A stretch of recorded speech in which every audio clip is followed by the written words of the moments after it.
আউযুবিল্লাহি মিনাশ শাইতানির রাজিম বিসমিল্লাহির রহমানির রহিম। আলহামদুলিল্লাহ, মহান আল্লাহ সুবহানাহু ওয়া তাআলার দরবারে শুকরিয়া। আল্লাহ রাব্বুল আলামিন আজকে এই মুহূর্তে আপনাদের মাঝে আসার জন্য সুযোগ করে দিয়েছেন, এই জন্য আপনারা সবাই আমার জন্য দোয়া করবেন। আজকে আমি আপনাদের জন্য একটা বিশেষ নামাজের বিষয়ে আলোচনা করব, আল্লাহ পাক যদি তৌফিক দান করেন ইনশাআল্লাহ। এর পূর্বে আপনাদের জন্য আমি একটা নামাজের বিষয়ে আলোচনা করেছিলাম। নামাজটার নাম ছিল সালাতুল আউলিয়া।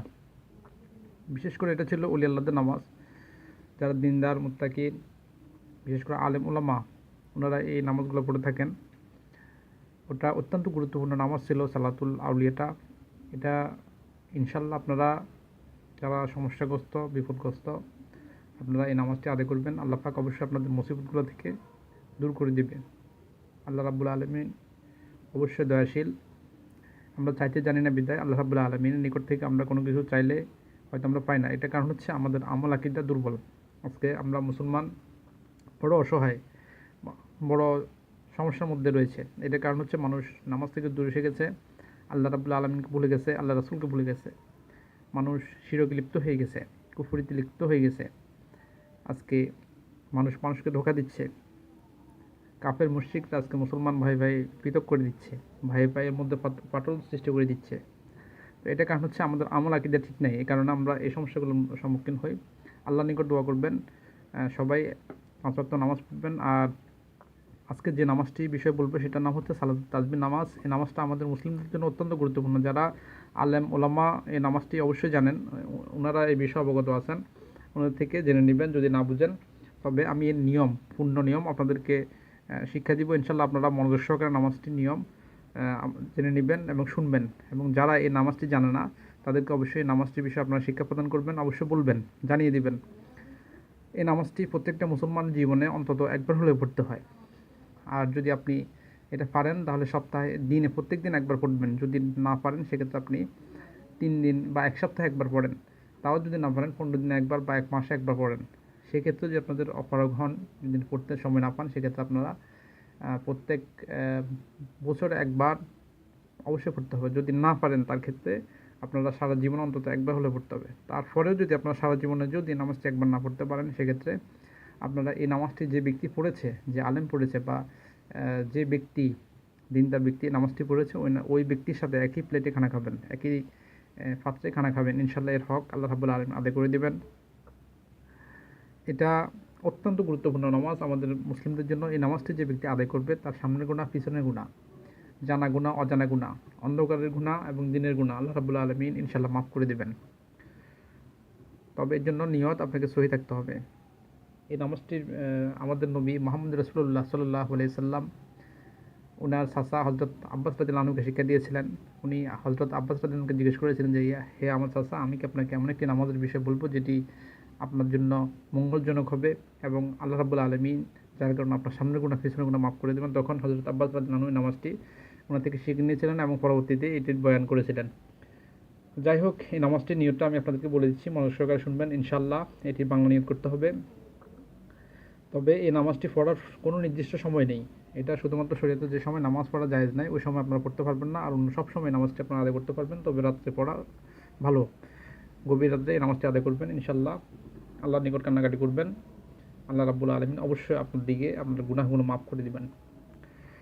যাই হোক, নিয়মটা আপনাদেরকে বলতেছি। এটার নিয়মটা হচ্ছে যে আমি আল্লাহর ওয়াস্তে আমি 4 রাকাত সালাতুত তাসবিহ রাসূলের সুন্নাত কিবলামুখী হয়ে আদায় করছি।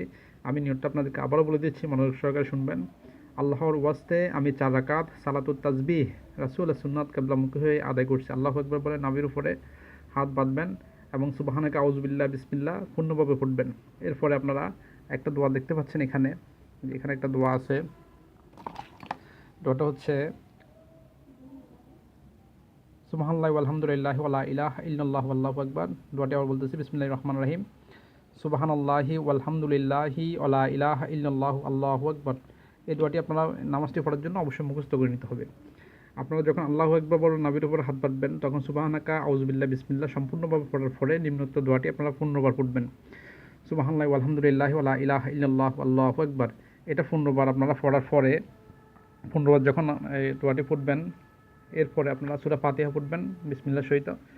সূরা ফাতিহার সাথে যে কোনো একটি সূরা মিলিয়ে পড়বেন। আপনারা মিলিয়ে পড়ার পরে এই দোয়াটি পুনরায় 10 বার পড়বেন। তাহলে সূরা ফাতিহার পূর্বে 15 বার এবং সূরা ফাতিহার সাথে যে কোনো একটা সূরা মিলিয়ে পড়ার পরে 10 বার পড়বেন। এরপর আপনার আল্লাহু আকবার বলে রুকুতে যাবেন। রুকুর তাসবিহগুলো সুন্দরভাবে পড়বেন। সুবহানাল্লাহিল আযীম, সুবহানাল্লাহিল আযীম, সুবহানাল্লাহিল আযীম। এটা শেষ করার পর আপনারা 10 বার উক্ত দোয়াটি পড়বেন। সুবহানাল্লাহি ওয়া আলহামদুলিল্লাহি ওয়া লা ইলাহা ইল্লাল্লাহু আল্লাহু আকবার, এভাবে 10 বার পড়বেন। এরপরে আপনারা সামি আল্লাহু লিমান হামিদা বলে দাঁড়াবেন। রব্বানা লাকাল হামদ এটা পড়বেন। এরপরে পুনরায় আবার উক্ত দোয়া পড়বেন 10 বার। সুবহানাল্লাহি ওয়া আলহামদুলিল্লাহি ওয়া লা ইলাহা ইল্লাল্লাহু আল্লাহু আকবার, এভাবে 10 বার পড়বেন। এরপর আপনারা আল্লাহু আকবার বলে সিজদায় যাবেন এবং যথারীতি সিজদার তাসবিহগুলো সুবহানা রাব্বিয়াল আলা, সুবহানা রাব্বিয়াল আলা, সুবহানা রাব্বিয়াল আলা শেষ করার পরে আপনারা ওই অবস্থায় আবার পুনরায় দোয়াটি 10 বার পড়তে হবে। সুবহানাল্লাহি ওয়া আলহামদুলিল্লাহি ওয়া লা ইলাহা ইল্লাল্লাহু আল্লাহু আকবার, এই দোয়াটি পুনরায় 10 বার পড়তে হবে আপনাদেরকে। এরপরে আল্লাহু আকবার বলে বসবেন। বসে পুনরায় দোয়াটি 10 বার পড়বেন। সুবহানাল্লাহি ওয়া আলহামদুলিল্লাহি ওয়া লা ইলাহা ইল্লাল্লাহু আল্লাহু আকবার, এভাবে 10 বার পড়বেন। এরপর আবার আল্লাহু আকবার বলে সিজদায় যাবেন। যথারীতি সিজদার তাসবিহগুলো সুবহানা রাব্বিয়াল আলা, সুবহানা রাব্বিয়াল আলা, সুবহানা রাব্বিয়াল আলা এভাবে তাসবিহগুলো শেষ করার পরে পুনরায় আপনারা ওই সিজদারত অবস্থায় আবার পুনরায় এই দোয়াটি 10 বার পড়বেন। তাহলে মনে রাখবেন প্রথম রাকাতে আপনাদের এটি 75 বার পড়া হবে। এরপর আপনারা আল্লাহু আকবার বলে দাঁড়াবেন এবং দ্বিতীয় রাকাতে প্রথম রাকাতে যেভাবে পড়েছিলেন ঠিক ওইভাবে পড়বেন। সূরা ফাতিহার পূর্বে 15 বার পড়ে এরপরে যে কোনো একটা সূরা ফাতিহার সাথে যে কোনো একটা সূরা মিলিয়ে পড়ে 10 বার পড়বেন। এরপর রুকুতে 10 বার, আবার রুকু থেকে দাঁড়িয়ে সামি আল্লাহু লিমান হামিদা রব্বানা লাকাল হামদ বলে 10 বার পড়ে তারপর সিজদায় যাবেন পুনরায়। সিজদার তাসবিহগুলো পুনরায় পড়ে আপনার 10 বার পড়বেন। সিজদা হতে বসে 10 বার, অতঃপর দ্বিতীয় সিজদায় গিয়ে আবার পুনরায় 10 বার পড়বেন। 10 বার পড়ার পর আপনার সিজদা থেকে উঠে বসে আত্তাহিয়াতু পড়বেন। আত্তাহিয়াতু পড়ে শেষ করে আপনারা ঠিক যেভাবে প্রথম রাকাত এবং দ্বিতীয় রাকাতে পড়েছিলেন ঠিক তৃতীয় এবং চতুর্থ রাকাতে একই রূপভাবে আপনারা পড়বেন এবং 4 রাকাতে সর্বমোট আপনাদেরকে এই দোয়াটি 300 বার পড়তে হবে। সর্বমোট 300 বার পড়তে হবে। এই জন্য নামাজের এই নামাজটির নামকরণ করা হয়েছে সালাতুত তাসবিহ। আপনারা অবশ্যই প্রথম রাকাতে যেভাবে পড়েছিলেন 75 বার, দ্বিতীয় রাকাতে 75 বার, তৃতীয় রাকাতে 75 বার এবং চতুর্থ রাকাতে আপনাদেরকে 75 বার এই দোয়াটি আদায় করতে হবে। ঠিক একই রকমভাবে এই নামাজটি আদায় করবেন ইনশাল্লাহ। নামাজটি আদায় করার পরে সর্বমোট আপনাদেরকে এই দোয়াটি 300 বার পড়তে হবে। সুবহানাল্লাহি ওয়া আলহামদুলিল্লাহি ওয়া লা ইলাহা ইল্লাল্লাহু আল্লাহু আকবার, এই দোয়াটি আপনাদেরকে 300 বার আদায় করতে হবে। এই নামাজটি যখন সম্পূর্ণ হয়ে যাবে ইনশাল্লাহ দুরূদ শরীফ পড়বেন। দুরূদ শরীফ পড়ে আল্লাহ রাসূলের জন্য দোয়া করবেন। দোয়া করার পর আল্লাহর নিকট আপনাদের ক্ষমা প্রার্থনা করবেন। মনে রাখবেন আল্লাহ রাসূলের প্রতি যদি দুরূদ না পড়েন আপনার দোয়া আল্লাহ রাব্বুল আলামিন কবুল করবে না। এজন্য নামাজের প্রথমে এবং শেষে যে কোনো কাজ শুরুর প্রথমে এবং শেষে আল্লাহর নিকট আল্লাহ রাসূলের জন্য দোয়া করবেন, দুরূদগুলো পাঠাবেন। এরপরে আপনারা দোয়া করবেন, যে দোয়া করবেন ইনশাআল্লাহ আল্লাহ রাব্বুল আলামিন কবুল করে নেবেন। তবে খাস নিয়তে মন পরিষ্কার রেখে আল্লাহর নিকট এই নামাজটি আদায় করবেন আর চোখের পানি ছেড়ে দিয়ে আল্লাহর নিকট কান্নাকাটি করবেন। ইনশাআল্লাহ আল্লাহ রাব্বুল আলামিন অবশ্যই আপনাদের সমস্যার সমাধান করে দিবে, গুনাহ মাফ করে দিবে।